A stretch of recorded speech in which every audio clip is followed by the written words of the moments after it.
Every night this week, we've started the news with wildfires growing and burning out of control, and tonight is no different. Another new fire started burning today and forced more evacuations. And we learned a fire near Glenwood Springs has spared the popular hiking spot Hanging Lake. First, let's show you where these four big fires are burning right now. Take a look at this map. This is the newest, is the Williams Fork fire that's burning south of Hot Sulphur Springs in Grand County. Then there's the Cameron Peak fire in Larimer County, the Grizzly Creek fire east of Glenwood Springs, and the largest is the Pine Gulch fire. The Cameron Peak fire started burning near Chambers Lake on Thursday. That's about 60 miles west of Fort Collins. It's since grown to more than 7 square miles. The fire was burning mostly north of Highway 14 today. Tonight, the Forest Service says that a small fire has sparked on the south side of Highway 14, which is still closed. More than a dozen campgrounds and some ranches in the area have evacuated. 9 News reporter Jennifer Meckel spent the day in Poudre Canyon talking with evacuees.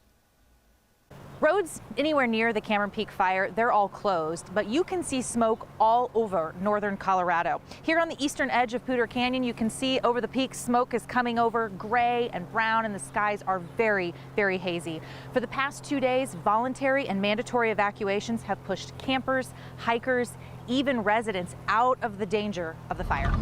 Oh my God, it looks so bad. So we are about 5 miles north of where the hot spots are right now. Close enough that Meg Dyer It is close. and her husband had to evacuate the Rewa Guest Ranch. We have been the general managers for 6 years.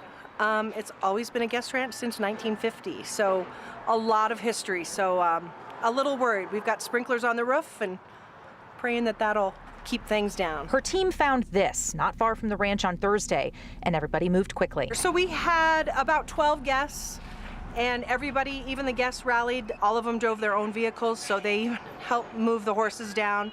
So yeah, it went actually smoothly as moving 60 head and taking 12 guests and 20 staff members out of the ranch. In the Rewa Wilderness, they expect the occasional fire. But this is the first scary fire as this, and a mandatory evacuation, which is even scarier. Like Dyer, firefighters are worried. It's really dry and there is plenty of risk. There is a lot of beetle kill up there. So, and we were just talking that it was just a matter of time that it's going to happen, but yeah, there's a lot of beetle kill. The U.S. Forest Service has closed portions of Arapahoe and Roosevelt National Forests. More than a dozen campgrounds evacuated.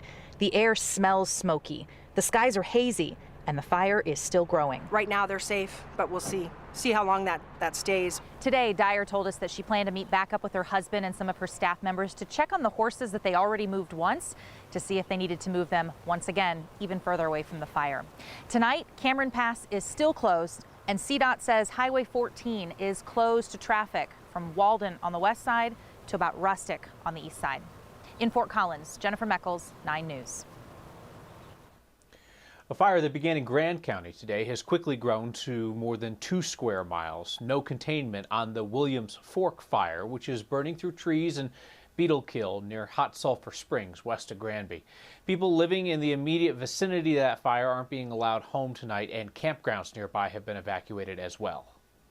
Evacuation orders are still in effect because the Grizzly Creek fire in Glenwood Canyon. People living on Coffee Pot Road specifically, as well as in homes west of Dotsero into the canyon, need to leave. The 1,000 people living in Dotsero are under pre-evacuation orders at this point tonight. The evacuation center moved to Battle Mountain High School in Edwards today. Emergency officials say the more than 13,000 acre fire will continue to burn for some time. This one started on Monday. I-70 is still closed through the canyon, and we talked to firefighters. They say those flames have come down the highway in multiple places. So Governor Jared Polis warned today that I-70 won't be back open for at least the next 2 or 3 days. CDOT has reopened Independence Pass, however, which also closed because of the Grizzly Creek fire. Traffic will be limited and likely slow. There will be alternating traffic along the pass, so expect some stops and delays, maybe even up to about 2 hours. Only cars, SUVs, and vans are allowed. That means no semi-trucks, camper trailers, or RVs. CDOT did shut down the pass earlier this week because of the heavier than normal traffic and trucks getting stuck.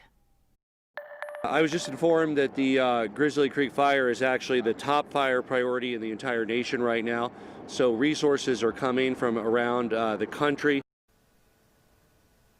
Governor Polis met with first responders at the Grizzly Creek Fire Command Center in Eagle this morning. You heard him mention that the fire is the top priority in all of America. We've heard that from firefighters as well. We're curious about how this priority system works and what that tangibly means for firefighters on the ground. So we talked to the Rocky Mountain Area Command Center, RMAC. It's the agency that coordinates wildland firefighters across the Mountain West. They told us that our entire area is considered the top priority because of the number of big fires we have burning now and the potential for more. And in that area, the Grizzly Creek fire is the #1 priority here because of its impacts to critical infrastructure like I-70 and the railroad that goes through Glenwood Springs. Being #1 in this case means that the fire will get more resources like air tankers assigned to it. Though today RMAC said some of those resources had to head to the Williams Fork fire instead. There were concerns the Grizzly Creek fire damaged one of Colorado's most beloved landmarks, but now we know the immediate area around Hanging Lake luckily is intact. Firefighters say the fire had burned the area around the lake. The boardwalk area was not damaged. Smoke in the area could be still an issue, though. Hiking to Hanging Lake not allowed right now. There were a few people who made their way up there on Monday, capturing the moment the Grizzly Creek fire began to grow.